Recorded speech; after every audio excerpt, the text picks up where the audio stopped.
It's 9:50 in the fucking morning, but I really wanted a Dr. Pepper. I've spent hundreds, if not thousands of hours saving fictional worlds with fictional people. And I can probably tell you guys that I trust a good number of them more than I trust actual humans. At the very least, I can trust them to show up to my Goju Purple Belt advancement ceremony. Well, I can't, but that's because they're virtual. But if they were real, I know they'd show up. They would. They would. And yeah, that probably says something about me. But these teams don't just fight together. They eat together. They grow together.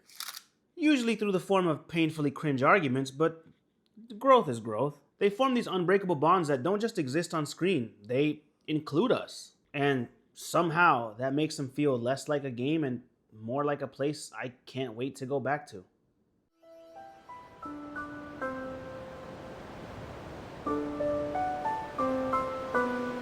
How many times have you heard the same battle lines? Sorry, maybe next time. Sorry, maybe next time. The same grunts. The same victory quotes. What if I told you that wasn't just intentional, it was actually a really good thing? Most JRPGs lock you into a small, consistent group. You don't swap people in and out based on stats, and you don't min-max personalities. You live alongside the same people for dozens, sometimes hundreds of hours. And that matters. When you hear the same battle lines, when you see the same victory poses, when you hear Ryuji say, "For real?" every 33 seconds. For real? For real? For real? Your brain starts recognizing these things as routine. And routine is how attachments form. Unlike games where companions are optional or disposable, JRPGs make the choice for you. You don't assemble a team, the game introduces you to one. And once they're there, they stay. Usually. It's less about managing a roster and more about maintaining relationships. And JRPGs pull this off through something I don't get nearly enough of as an American in a capitalistic society. This is the part a lot of games skip. JRPGs, on the other hand, spend an absurd amount of time on moments where nothing important happens. Eating together, riding trains, camping, listening to this asshole talk way too much. None of this advances the plot. All of it strengthens the bonds. Went to Macarena Temple. Macalania Temple. I didn't fall for Renoa because she worked for the Forest Owls. I fell for her because she chatted me up at this fancy-ass dance. Which, by the way, I'm now convinced only served one purpose, and that was to shoehorn her into the story. And yeah, a lot of JRPGs get docked points for being cringe. But honestly, the cringe is kind of the point. JRPG arguments are awkward. They're on the nose. They often make me physically recoil. And she died because of you! You? You're the one she meant. I never thought I would make this sound in my lifetime, but... Ew. That's not bad writing, though. That's earnest writing. People don't grow by always saying the right thing. We often grow by saying the wrong thing and having someone call us out but stick around anyway. This so-called cringe, it lets characters be wrong, annoying, or even publicly emotional. And they don't get written off for it. They stay included. Even when they are the one that's the problem. And this is the part that really makes it hit for me. The player's included in this inner circle. The party doesn't just bond with each other, they acknowledge you. It doesn't matter if you're playing a commander, a king, or a god. In the grand scheme of it all, you're just part of the group.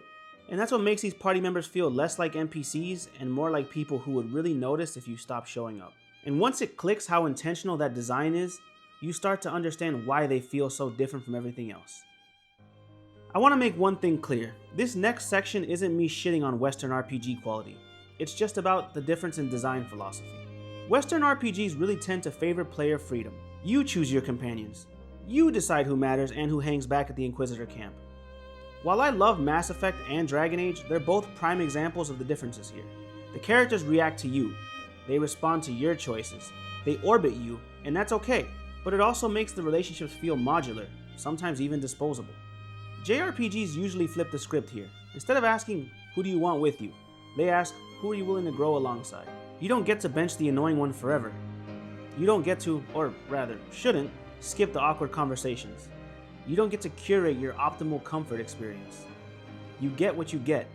You're stuck with them. And that's intentional. I feel like this difference is really easily seen with companion missions that feel like content. Let me know if this sounds familiar. Personal quest. Loyalty mission. Big emotional payoff. Maybe even some romance. Then, mostly silence. JRPGs tend to treat the party members like infrastructure.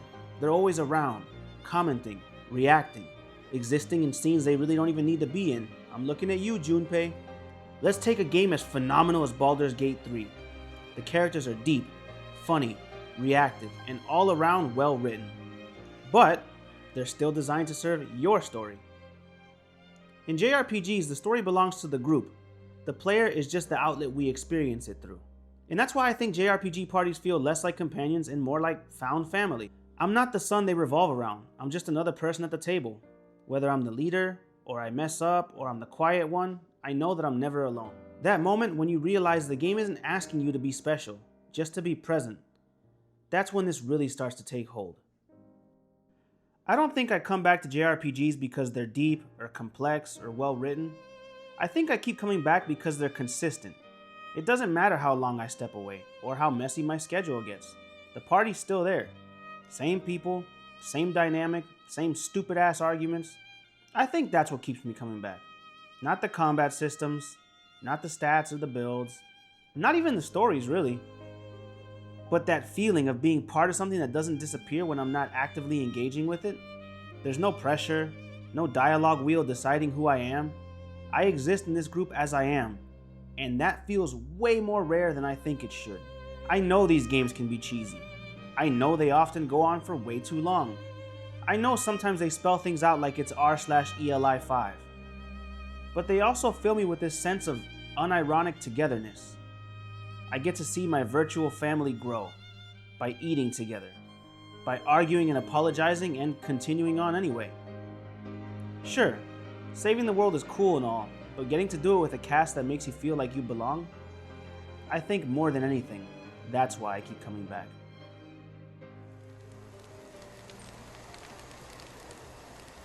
You guys are the best. Which JRPG party felt the most like family to you, and why?